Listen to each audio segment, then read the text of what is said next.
Lights out, everybody, and welcome back to the Low Downforce podcast, the For-Friend Formula One podcast. All four of us are here. We are, I say back, we didn't go to Monaco, but we just watched the Monaco Grand Prix. We have lots of thoughts. I'm sure a lot of people do because of the mandatory two-stop rule that was new for this year's edition. Did it work? Did it not work? We will certainly get into it. Of course, thank you for listening along this journey. Of course, check us out on our socials. We're on Instagram. I think we're messing around on Twitter a little bit, but you can also watch our episodes on YouTube if you want to see our faces and not just hear our voices. But it is not just my voice. I'm Ben, but we also have J9, Josh, and Matt. We are all here. I'm going to stop beating around the bush, though. It is Monaco. It is the crown jewel of Formula One, but the race doesn't always necessarily feel that way. Josh, coming to you first. How do you rate it? I want to give it like a really low score because the race kind of sucked, but there's enough drama surrounding the race that I think I'm going to bump it up a little bit. Even bumping it up, I feel like it's only a 5, like because the race was not it. I also have it as a 5. I think that you can look at it as a race from a sports perspective, but you can also look at it from a sports business perspective. And that's why I rate it a little bit higher as a 5. It just draws so much attention. We all have given it so much criticism to how boring the race was, but we all tuned in. None of us didn't watch it. And it attracts the most money. And so I think from a partnership standpoint, I think from a luxury standpoint, I think from an attention standpoint, it is such a big race. And I really do enjoy seeing all the aerials of Monaco as they're racing. And the two-stop strategy made it a little bit more interesting this year and gave me, personally, a different perspective that I hadn't really seen of racing before in teams pairing, their drivers together in a strategy to get tires changed as quickly as possible. So I thought that was really interesting. And so I give it a 5. Boring, but also interesting at the same time. Fair enough. It was a pretty middle of the road race. However, we've got 2 McLaren fans donning the colors here today. And Lando Norris clinched his first Monaco victory. So it bumps me up to 6 or 7, maybe let's just call it 6.5. Closing the gap to OP. Charles, if I had my predictions correct, would have gotten that pole. But the two-stop did not make as much of a difference as I thought. We'll get into that later. Still just not enough overtaking. It's Monaco. That's kind of what we expect. I would say so little overtaking. There's, in fact, 1 overtake officially. But I think J9 hit the nail on the head. I'm going 6 out of 10, so middle of the road, maybe a little bit better, because you all tune in, and along those lines, you don't watch the Monaco race if you don't pay a little bit of attention, at least, to Monaco qualifying, which I think anybody could argue is one of the greatest Formula One sessions every year, even if the race doesn't pan out. And even if the two-stop mandate didn't work, which I'm not quite sure it did, it gave us another thing to pay attention to. And even if it's just a one-off gimmick, they decide not to keep it, it was something to talk about and pay attention to. And so Monaco did its job. I'm going to kick it now to Josh, right back to you for the race recap. This might be 3 seconds long. I don't know what you got, because I mentioned there was 1 overtake, and it was Lance Stroll on Nico Hülkenberg for P, probably a legal age, like P18, P19 or something. So... So just in terms of finishing, as we said, Lando, Charles, P2, Piastri 3, Verstappen 4, Hamilton 5, Hadjar, great race, 6, Ocon 7, Lawson 8, what a surprise, Albon 9, and the other Williams, Carlos Sainz right behind him in 10th. You will notice there are 0 Mercedes that scored points. The 2 non-finishers were Fernando Alonso, who had an engine problem, and Pierre Gasly, who drove directly into the back of Yuki Tsunoda. And in terms of penalties, George Russell, we'll get into this later, I'm sure, but he basically completely cut the chicane because he was tired of being held up by the Williams. and he basically the team asked him to give the position back. He said, "I'll take the penalty." I love though So he admitted, I think, that he was expecting a 5-second penalty and instead got a drive-through penalty, which is 20 seconds in Monaco. So what I don't know about that is I read the FIA official document outlining the penalty, and it did note the fact that he said deliberately in his radio message that he would take the penalty.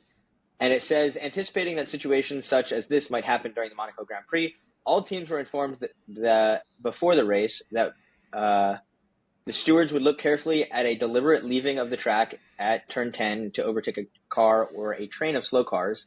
That communication also made it clear that the guideline penalty of 10 seconds may be insufficient for this deliberate infringement, and that the penalty applied may be a greater penalty than 10 seconds. So they told him it was going to be at least 10, and he got a drive-through, as expected. But it actually benefited him in the long run. I mean, neither here nor there. Obviously, like you said, no points for either Mercedes. They had probably the worst tail of qualifying. Kimi Antonelli crashes in Q1, but makes it into Q2, so he's 15th. George Russell loses power during Q2, so he's right in front of him in 14th. So it was an uphill battle regardless. The other note, of course, Lewis Hamilton qualifies 4th, but has a 3-place grid penalty for impeding Max, which brings him down in 7th. But as we mentioned, he makes it back up to 5th during the race. So he's actually one of the people who actually made up a couple spots of any sort of note. But yeah, like you said, Lando on top, baby. And I love the way he did it. Setting the track record the day before to grab pole back from Charles Leclerc, who took the provisional pole like a minute before the Charles end of had been qualifying. really good in practice too. He led practice 1, he led practice 2, and I think he led all 3 practice sessions. And then just barely lost out on pole. So I kind of wasn't Charles, even in a terrible car. I kind of wasn't so impressed by that. Like seeing him like topping practices, I was like, is it normal? Is McLaren engine turned down? Like, what is this? It wasn't until Hamilton looked so bad during the race that I was like, oh, Charles is the difference for Ferrari in Monaco. Of course, hometown hero. He wants to win this race. I've never seen anybody look so disappointed for their best result of the season, finishing P2, of course. So he was sad. He was very, very sad throughout the weekend. Anything below the top step was not on his to-do list. So be honest. Did you think Charles was going to catch Lando at the end? I didn't. But that's not to say I was clenching as hard as I could for the last 30 laps of that race. It was stressful. Of course, with the 2-stop, we talked about it making it a little more interesting. Max Verstappen was in the lead, but had 1 stop to go. He didn't pit until the final opportunity coming in to his final lap. Because if there's a red flag for any kind of crash anywhere, if George Russell decides to, instead of cut the chicane, just drive straight in the back of the Williams, then Max lucks into a win there last minute, so that kept it more interesting. But it also, as a McLaren fan, I was stressed watching Lando in front with nowhere to go, kind of held up. No, for sure. And when it comes to our track takes, which I know I have not been a part of in a minute, so I'm very happy to be back with you guys for this. And feel free to call this a red flag, like before I even give my commentary. But I just think that the 2-stop rule did not enhance the race at Monaco. And there's a couple thoughts I have behind that. Didn't change much, but it did show some potential. Maybe three stops will work. I don't know. But during a long safety car, maybe it's just ruled obsolete. There was a point in this race when, honestly, some of those drivers who took their first pit stop during the safety car could have done 2 pit stops, and all of a sudden they're just let loose. But it was just so early in the race, there was no point. But one thing that would be interesting, just changing the number of stops doesn't make it that much different. But what if? And I'm not saying that I know exactly what to do with this whole scenario, but what if they said you have to use all 3 tire compounds? Then at least you're forced to make a little bit more strategic decisions as to when you go soft, medium, hard. If you just have to have 2 pit stops, but you're only asked to take 2 different tire compounds, then to be honest, it's basically a 2-stop race like you see at any of these other circuits, including Barcelona, we're about to visit. There's plenty of 2-stop races, right? So it didn't change enough, but I do see the potential. I yellow flag that because I completely agree that it didn't make a lot of change, because we saw, again, the 2 drivers within one team, with one driver being behind, slowing up immensely to let their other teammate go get new tires and hold everyone else back. And especially in a race like Monaco where the track is shorter, you're holding up people who are lapping. And so I think that made it really frustrating. And you saw that with George Russell, as we were talking about earlier, because he could not get around the other cars that were intentionally slowing up. So I think that if you include a 2-stop tire strategy or any, required stops, you have to add a little bit more detail, a little bit more information on what you're going to deem an intentional slowdown, because there was a lot of gray area there. And I think that a lot of teams were going to take that gray area for their benefit and slow down intentionally. But it's hard for the FIA to confirm, yes, that was an intentional slowdown and therefore it should be a penalty. So if you're going to, I think it's a yellow flag, because I agree that it was good because it involved more strategy, but you have to put more rules around intentional slowing down and make it so that it's very clear you cannot do that, and you have to go drop back and get your new tires. I'm yellow flagging this as well. I think y'all hit the nail on the head. I think I also have the solution on how to fix it, though.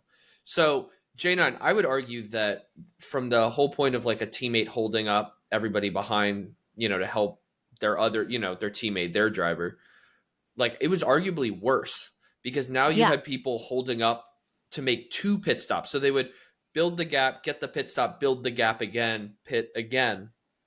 And that was, George near lost his mind in the middle of the track. He certainly did in the interview afterwards.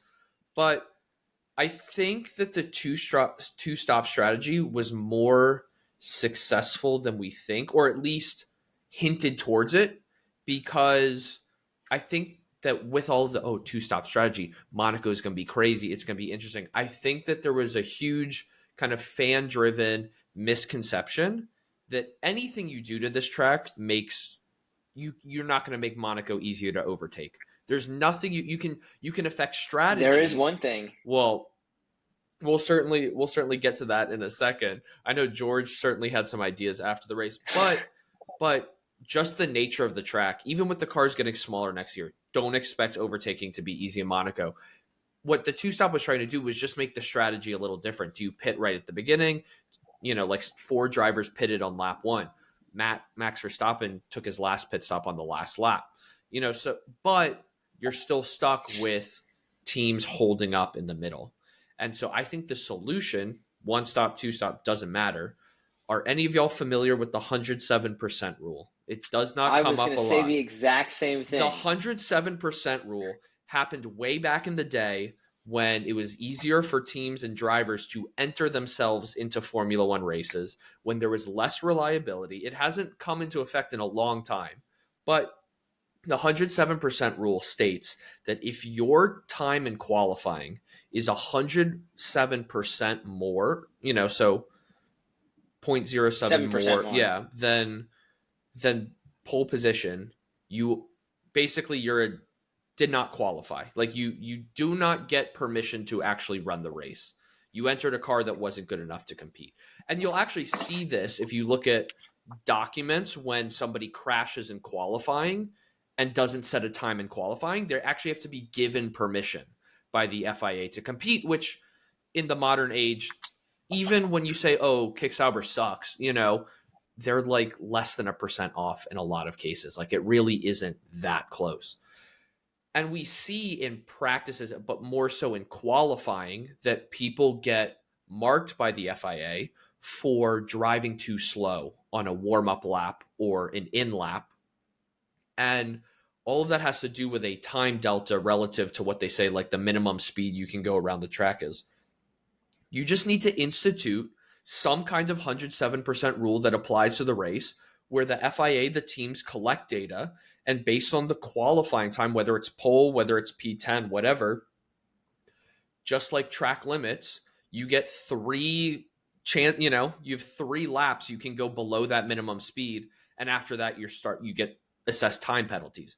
And then all of a sudden you have to push, which in a place like Monaco might more naturally induce multiple pit stops because you have to push. And two-stop worked in the sense that the front 4 drivers, Oscar, Max, Charles, and Lando, actually pushed way faster this year than they did last year. But once you got to the first team that decided to hold everybody up, in this case it was V-Carb and specifically Liam Lawson holding everybody up for Isaac Hadjar, and then later in the race the Williams holding everybody out of the points, you can't have that. You can't slow everybody down so much that it's easy to build a pit window, and then all of a sudden multiple stops become much more strategic because you can't play this walk around the course like team game. So I think that's the way to go. You're not going to get more overtaking. That's not what this is going to do. It's going to be very hard to institute that when you don't get lucky and you don't get a rainy race. But I think that's the way you have to go around Monaco. Yeah, I was going to bring up like the exact same 107% rule. You explained it really well. I'm also going to yellow flag. I'll kind of just match what everyone else is saying because I do think the idea of it is good, but the execution of it was pretty bad. And I think the issue, and this isn't a thing you can institute, but the reason that V-Carb and Williams were able to back up the entire pack is because both of their cars were right next to each other. And the reason I think, Ben, that the McLarens and the Ferraris were actually racing at the front is because they were never stacked on top of each other. You had Lando Norris, then Charles Leclerc, then Oscar Piastri. And so you had a Ferrari sandwich or a McLaren sandwich, whatever you want to call it. If you call it by the meter, it's bread. So I think if you had the same thing up top, I think if McLaren was 1-2, they would have done the exact same thing. Every single team. I think the only trick with that, right, is because of Lewis's penalty. Hadjar starts in 5th, Lawson starts in 9th. So there's no way. I don't think there's really any realistic permutation around Monaco where all 10 teams are going to be so spread out in such a way that nobody can do it. That's the issue. Yeah, not at all. And then next year there's going to be an 11th team. So it's going to be even more chaotic, even harder to navigate through all the traffic. Yeah. Again, putting rules around how fast you're going, well, I definitely think will solve some of those issues. Go-karts. Because I was doing, the nerd in me, I was doing a little math, only one race. But if you applied the 107% rule to Monaco qualifying, only 10 drivers had a fastest lap faster than the 107% rule. That's how slow they're going around Monaco. On the flip side, everybody at Imola, one race before, their fastest lap was within the 107% rule because they're still going quick enough relative to their qualifying time, even though with more fuel, with more, tire degradation and conserving tires and stuff like that, you go slower in the race. Monaco's a tricky one, but my track take, it was not tricky for Isaac Hadjar. And I am going that Isaac Hadjar is going to be named Rookie of the Year this year. Kimi Antonelli started hot. I would still say his year has been a success, although he DNF'd in Imola and then obviously had the crash early in qualifying this week, which prevented him from getting points or being able to really contribute to George Russell's race either. But I would say Kimi's doing well. Isaac Hadjar is electrifying. He is showing pace that nobody really expected. People knew Kimi was going to be fast. And after Isaac Hadjar's P6 finish in this race, he moves into 10th in the Drivers' Championship, while Racing Bull's V-Carb is P7 in the Constructors. So he's outperforming significantly where he should be, where the team should be. And he's doing it in a way that's kind of surprising everybody. So I think, I mean, there's a lot of season to go, but if he keeps this up and he only gets better with experience, I think he's going to be named Rookie of the Year at the end of 2025. I'm going to go big time green flag on that. I think it's even possible that Kimi Antonelli gets a podium and Yuki Tsunoda still wins Rookie of the Year, because that's how good and how consistent he's been all year. I mean, I might call this, is it fair to say, like a lemon lime flag? Like, Famously known as a yellow flag? No, No, lemon it's between lime. yellow Half and green, green. half yellow. Yeah. So the reason I think so is just that, not that I disagree with your logic at all. I think Kimi just kind of draws more attention, and that, when it comes to votes on Rookie of the Year, Kimi's got the spotlight on him. But I do wholeheartedly agree that Hadjar deserves it. And honestly, I get a little bit concerned. Do we see him on Red Bull by the end of the season? Like, is Red Bull going to go with No a third, chance. second we might driver? see him They at Red. might. We might see him they at don't Red stick Bull with next anybody year. for that long. We might see him at Red Bull next year. I think Yuki's got the seat for the rest of the year, but if it keeps going how it's going, I think it's probably fairly likely that it is Isaac Hadjar we see alongside Max Verstappen, or who knows at this point next year. And I'm more agreeing with Matt. I'm saying it's a yellow flag. I see Isaac Hadjar doing really well. I think he had such a great race, but I don't think he's as consistent as I would like him to be. I think Kimi has more consistency, although he's had a few recent races where he didn't do well. I think really towards the beginning of the season, his consistency was very good, and I think this is just a little blip for Kimi. I think he's going to get back to being in top 7, top 6, and really, really getting some major points that he needs. And I think Isaac will still do really well. I just don't think that it's going to be up to Kimi's potential. So I guess we'll see. There's certainly something to be said. Is obviously Kimi DNFs in his first home race. That was George Russell's worst performance of the year at that time. So Mercedes wasn't all that great in Imola.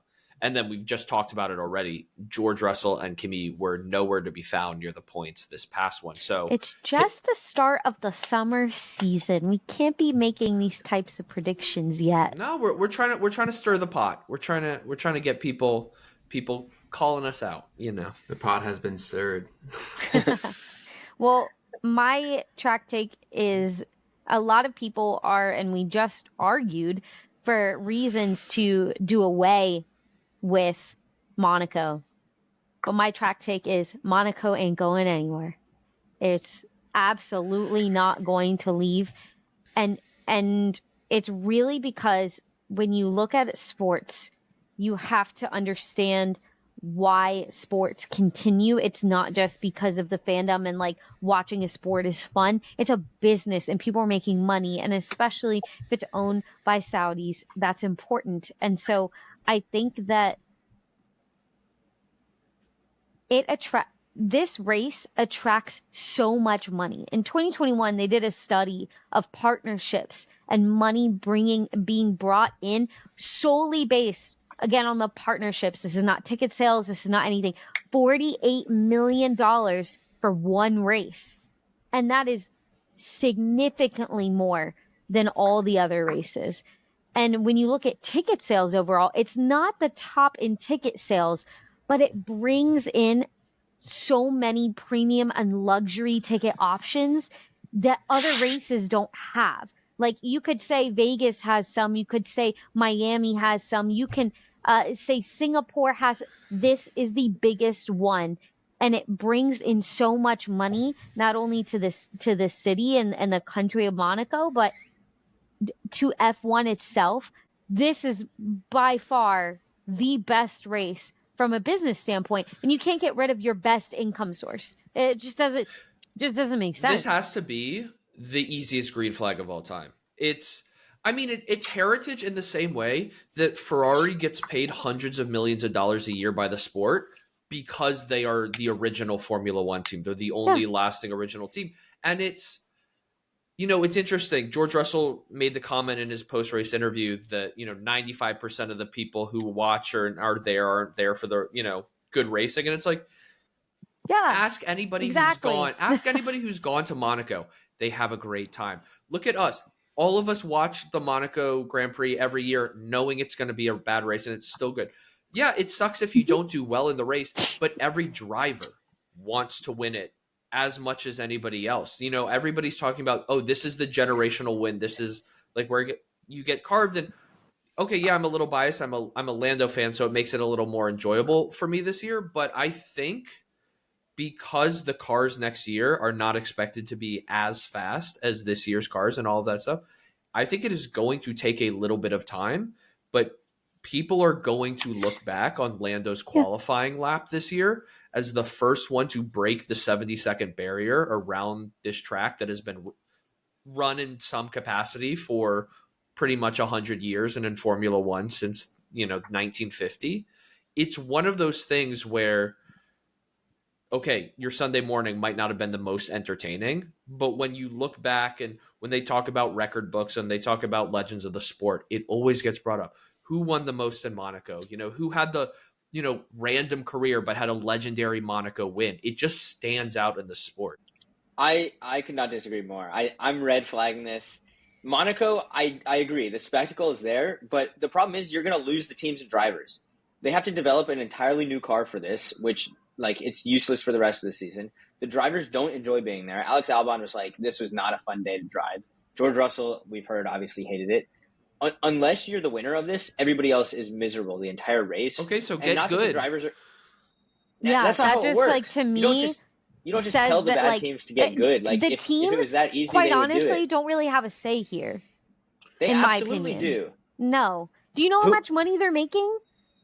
Do you know how much their company get? They don't. Do you know honestly, why? they don't care about the points in this F1, race. It's the money that they're getting. The reason F1 is fine with canceling these historic races is because they move them to a location that gets more money. That's why they keep adding new U.S. races that are glitzy and glammy and also make millions of dollars.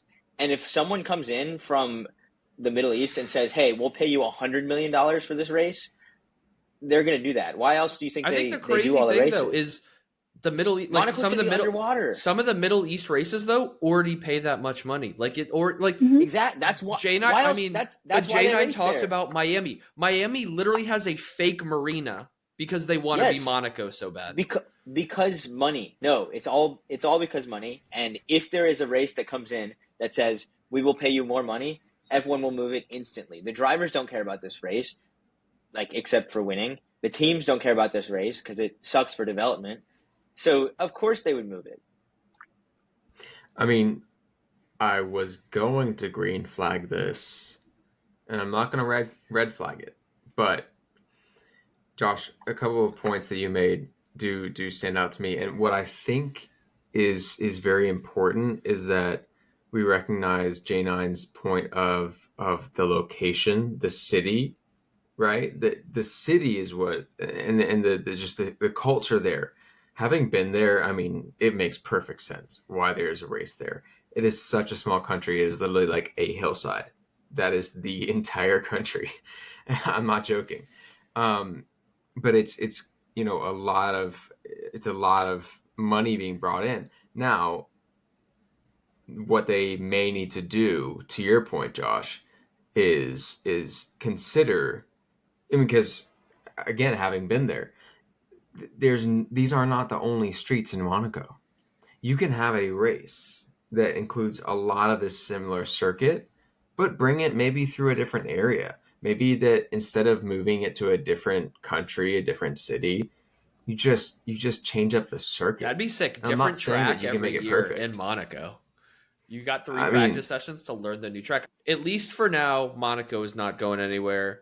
Josh, do we still have your track take? I feel like we've all been beefing, so we don't know. I don't know where we are. My track take is that Max Verstappen had the best strategy of any driver in this race.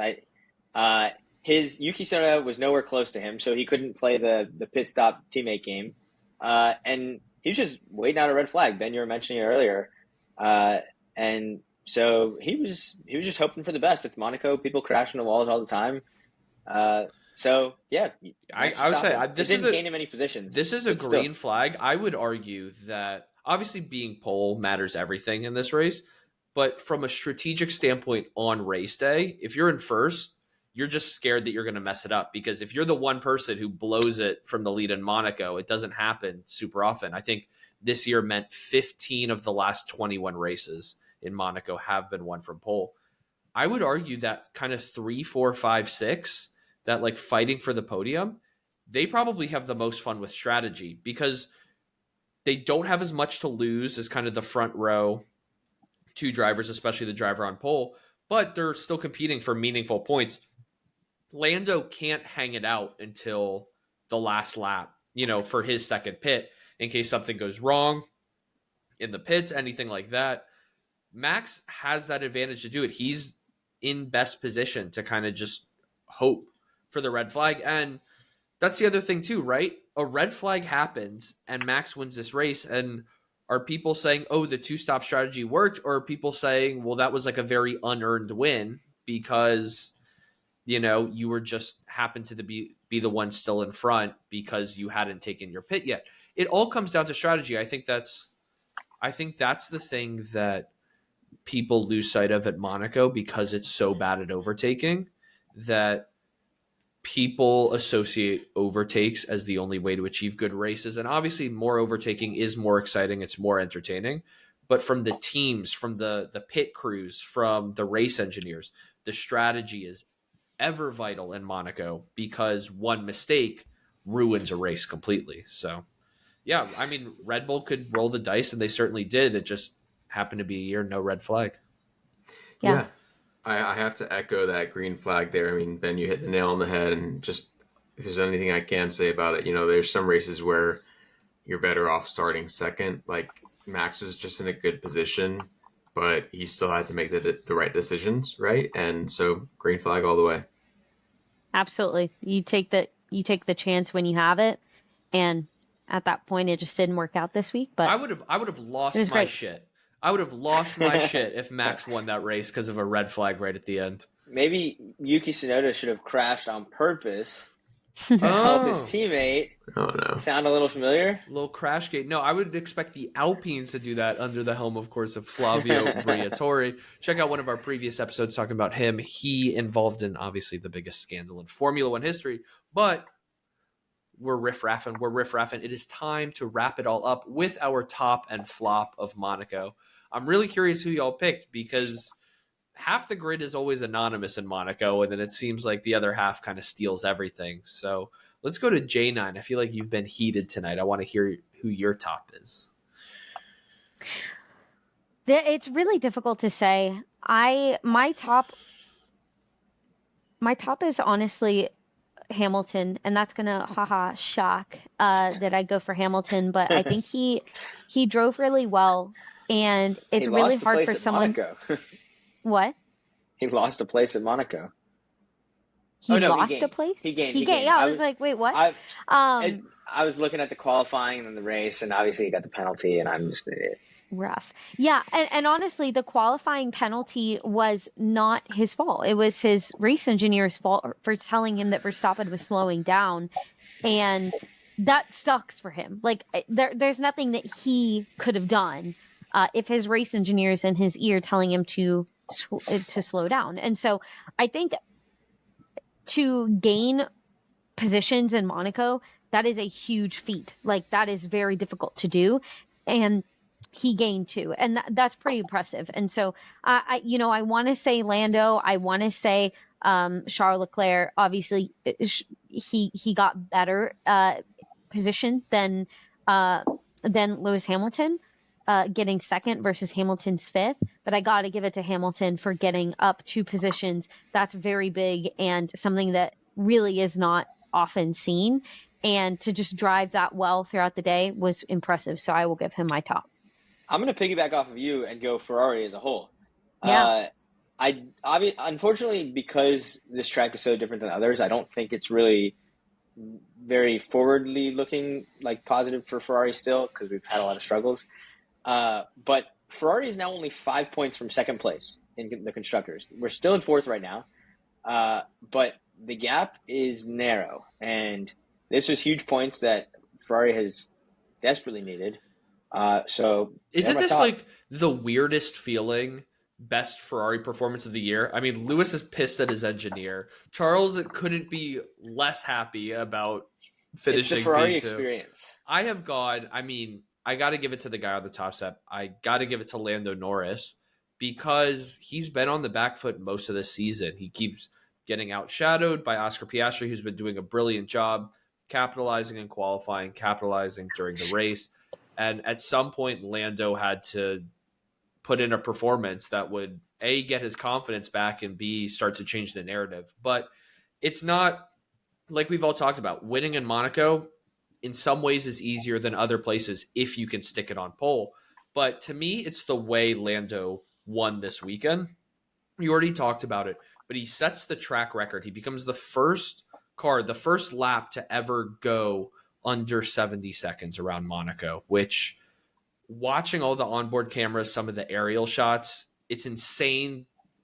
It's insane on those streets with the amount of slow corners and close up against the walls. It's nuts that he did that. And it's actually like the second largest qualifying gap between P1 and P2 all year. Lando pulled over a tenth of a second on Charles in the final sector alone because they were exactly even on their fastest laps through two sectors. And then the other thing that was really the icing on the cake that was kind of the like Lando dominated this weekend is when Max Verstappen, not Matt Verstappen here on the podcast, but when Max came in for the pits on the final lap, Lando, I mean, Charles was on his ass the whole back half of the race and like couldn't get around him. Lando could have taken it home just the same. Charles would have been out of luck as he had been for the last 20 laps. And instead, as soon as Lando gets clean air, he floors it. He sets the fastest lap of the Grand Prix on the final lap, just takes off, probably risks, more than he needs to, certainly, to win that race. But that, to me, was just the stamp of, I was held up by Max. Charles was catching me, but I was in control this whole time, and he slam dunked it. Josh, is it me or do the McLaren fans start whining when Lando gets like third, second? Yeah, Piastri's winning. Lando's being overshadowed by Piastri winning. I'm fine. I can't choose which winner I like the best. I don't know. When one wins, the other doesn't. Like, hey, is it just me? Overflowing riches. Or do you also feel that way, Overflowing Josh? riches. It's a better problem. Sorry, go ahead. We've doubled up every other team in the Constructors' Championship. We are eating good, and we are going to enjoy it because I started cheering for McLaren when they sucked, so I get to enjoy it now. If we like, it's just always funny to me how we have to talk about McLaren not doing well, but like getting third, fourth, like still doing well, like still gaining significant points, but we're like, McLaren had a rough day. It was bad. They need to improve. Always very interesting because I'm like super excited if my team gets like sixth.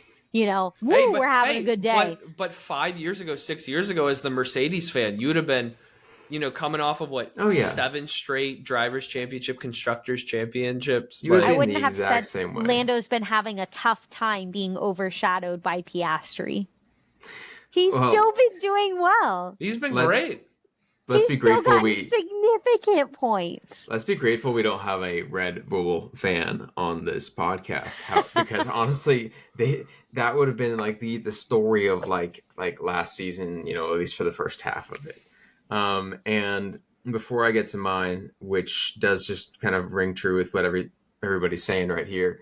One thing about your top there, Ben. I love my boy Lando, our boy Lando. You want to say that?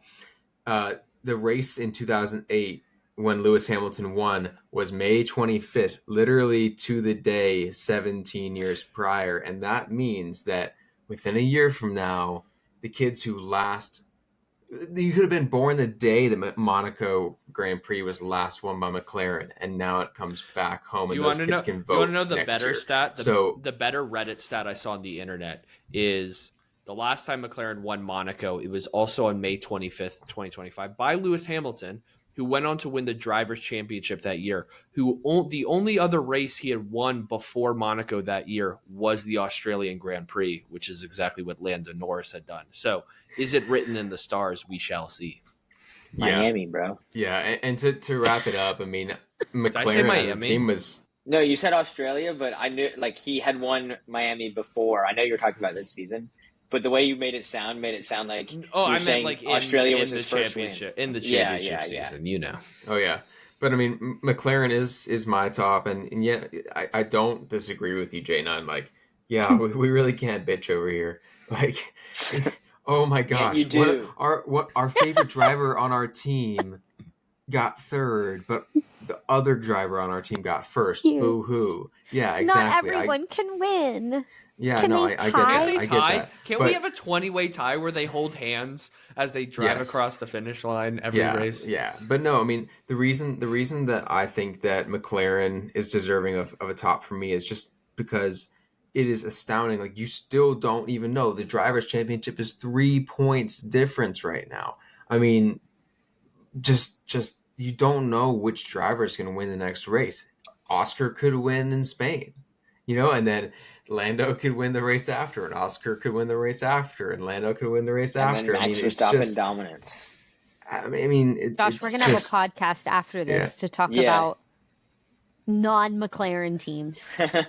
Well, to be fair, my backup was Charles, and I could also have a whole episode talking about my predictions and why I thought that. But good for him to stick it out for a second. Honorable mention, Liam Lawson. I didn't mention him earlier, but first points of the year. Good for him. He sucked all year. Flops. I want to go. Okay, you got it. Yo, Fernando, what the fuck are you doing? I don't think this is his so fault. So bad for this dude. It's not his fault, but like, bro. He's cursed. This is bad. I'll just say Aston Martin. This is bad. Like, embarrassingly bad. You're putting Fernando Alonso in such a shitty ass car that he DNFs at Monaco and he still doesn't have points. Like, Liam Lawson has points before Fernando Alonso. Like, depressing. That's just flat out depressing. I don't know what you're doing, Aston Martin. They're waiting for next year. Quite sad to watch this. Just wait till next year and they are just dominant. Fernando Alonso, world champion, because of giving up on the season. I mean, if that's your hot take, Josh, you can put that on the Predictors Championship and start losing that first spot. It's fine. My flop is going to be Pierre because he drives straight into the back of Yuki Tsunoda. Yeah, what the fuck was that? His good buddy. So I think he was basically caught in dirty air in the tunnel, and his brakes just didn't work. And so he nearly took out his teammate. So his brakes only stopped working after he obliterated the front suspension of his car. But he did say, in his post-race interview that all of the previous laps, Yuki Tsunoda had taken the right line. And this one lap, he started to the left, moved back to the right, and Pierre's reaction just sent him straight over his back right tire. Yikes. But talking about the Nouvelle chicane, where that happened, I got to flop George Russell. Because anytime you, egregiously, very intentionally violate the rules of the sport, and then double down on the radio and be like, I violated a rule and I'm ready for it. Like, you're going to get punished. It takes the fun out of the racing. And I know he's pissed because it wasn't a great race, but I don't know, that a lot of the rules in Formula One are in place to protect safety. Obviously, those are the ones at the highest, but to just flat out ignore them, especially George Russell being the head of the Drivers Association, I don't think it is a great look. And then he further proceeds to then have a crash out during his post-race interview where he just spends a good few minutes rattling off all kinds of ideas of how to make Monaco better, including 15 mandatory pit stops and a button where every team can activate sprinklers at one point during either qualifying or the race. Or race the Lego So cars. he was having a rough time. I guess the one silver lining for him is he said in his interview that Alex Albon would be paying for dinner that night, and Alex Albon confirmed on Instagram he did pay for dinner that night. So lucky George, free dinner. Very nice. Very nice. Well, I had to go with Carlos here. I thought that he was going to have maybe a slow start getting used to the Williams, but he can't even beat his teammate. And I think it goes a long way to say that I don't know if it's his intentions, his motivation, his inability to adapt, but finishing P10 here, I guess I'm just getting to a point in the season where I expected him to start to have his uptick, and I'm just not seeing it. Wait, bonus track take. Alex Albon might actually be a better driver than Carlos Sainz and has been limited by the Williams. Maybe. Too early to tell. He's certainly performing. I mean, obviously, green flag, yellow flag. It's certainly still up in the air. But Alex Albon is doing all of the right things. And the one critique was, he's never been up against good teammates. Now he is, and maybe he actually is that good. I also want to know. I want to learn more from an actual driver about I would love to hear directly from Sainz in how many connections I have to get to Carlos Sainz.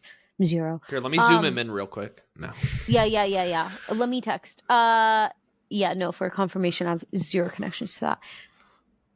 I'd love to have his take on how difficult it is to switch to a different car. Really want to know the difficulty, because we can say the same thing about Hamilton. We could say the same thing about Sainz. We could say the same thing about so many of these drivers who you're like, well, they're in a new car this year. Okay, how long can we make that statement? Well, I think, how long do we give them to adjust to a new car? And it might be naive of me to say that we've given them enough time. I just don't know. Or I could be giving him way more credit and he actually sucks.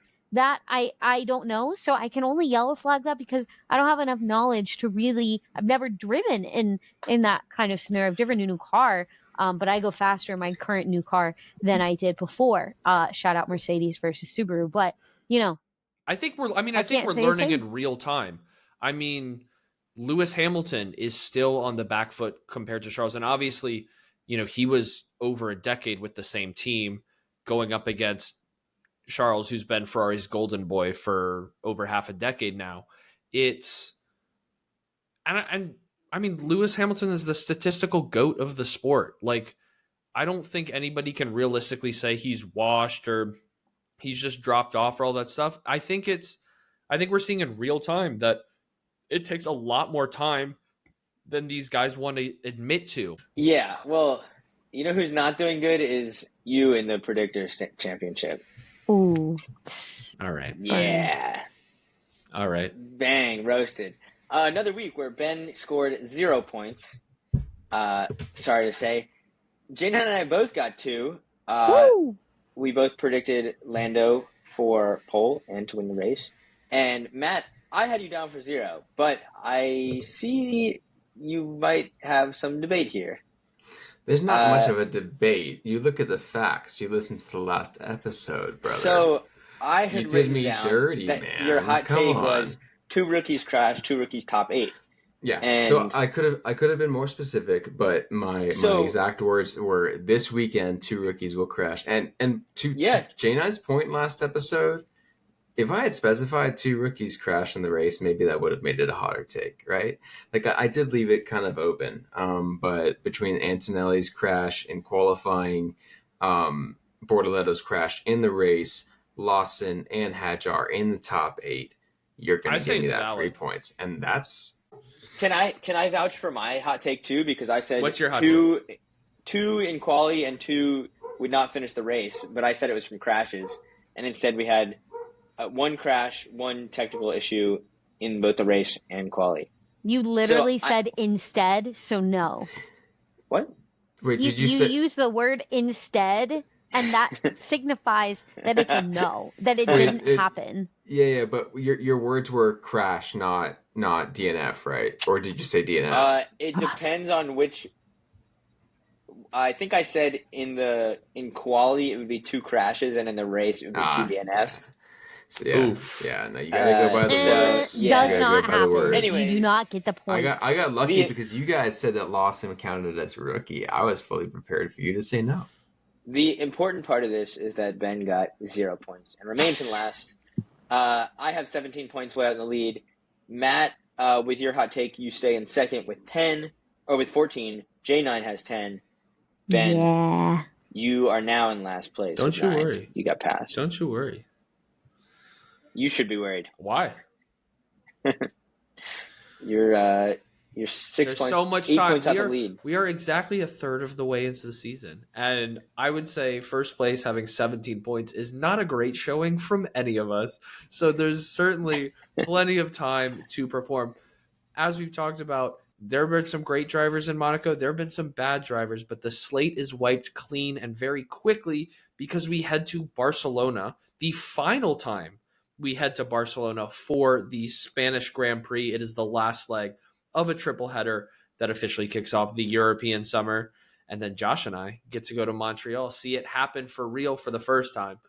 But you got to tune in before the Spanish Grand Prix, get all of our predictions, get all of our race facts, getting you ready for the weekend that is in Barcelona for the final time. Until then, everybody, stay speedy. Goodbye.